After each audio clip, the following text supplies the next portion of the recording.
Xazaras tumani Kerbek qishlog'i Yangiobod mahallesinde latok kuyib turibdilar da yine ras. Bahor ozi aprelning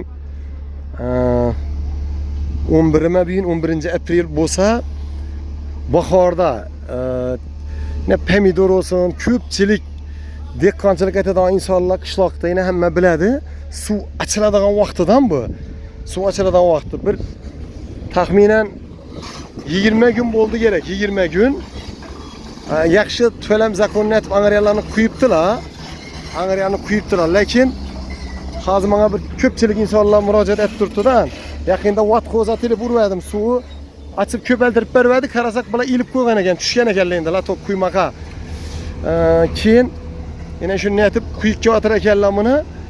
Hozir xudo xolasa ekskavator kepchasi bilan quyganlarni ikkinchi marta ko'rib beramizda. Ekskavator kepchasidan bütün quysa bo'ladi-da. Endi quyib birga odam chat quysam quyib berib bize qishlog'imizga bir betonlashtirib bersalar bo'ldi. Yana men aytib quyib birgan ekanlar, lekin xalqning aniq suv ichadigan bir suv kerak vaqtida ish boshlangan vaqtına qaranglar, bu aqlli insonlar ko'pdan bu yerda. Hozir ekskavator kepchasidan quyganlarni ham ko'rsatamiz. Endi bu yerni quyibdilar yine normal aytib, lekin qiziq yeri, en qiziq yeri bu adam buni.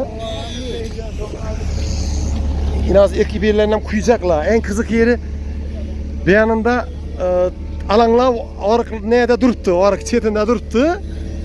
Neye? Yaqinda havolangiz bu hammangizni shu oriqqa ketadi, alang deb turib, yo'rtalayin shuni yine bahona etib, ro'ykacha etib, necha vaqt to'xtab qoladi-da bu oriq. Necha vaqt. Qaranglar endi, to'g'ri oriqqa ketadi yine. To'g'ri oriqqa ketadi. Ana endi zelal yok. Quyib berseler, quyib o'tkizsalar bo'ldi tez. Lekin hozir maqsad bir 15 odam murojaat etdi. Suv qachon beradi? Axir bu pomidor akadan vaqt-ku. Hozir bir 2-3 kun ochib bersa, yana davom ettiraversalar bo'lmasmagan deb. Qishi bilan quyganda buni, qishi bilan quyganda inshaalloh bunchaki holat bo'lmaydi yine. Qaranglar-da. Hozir suvsizlikda yine necha odam murojaat etib menga, "Men sho'ram kelikdi. Sho'ra kaç açasılar deyen indi iş yeri kuyu bergenlik açamız deptiler. Az iş yerini kuyu versek öyle de angaryalardan bütün gömük bunu. Orkun angaryaları. Beyanında umma yol yok yap kıskası. Indi beyanından çekip iki tomonlama yol hayatta alıp bulmaydı bunu. Dünçü malxana salıp koydu adamlar bize de Özbekçilik kahı.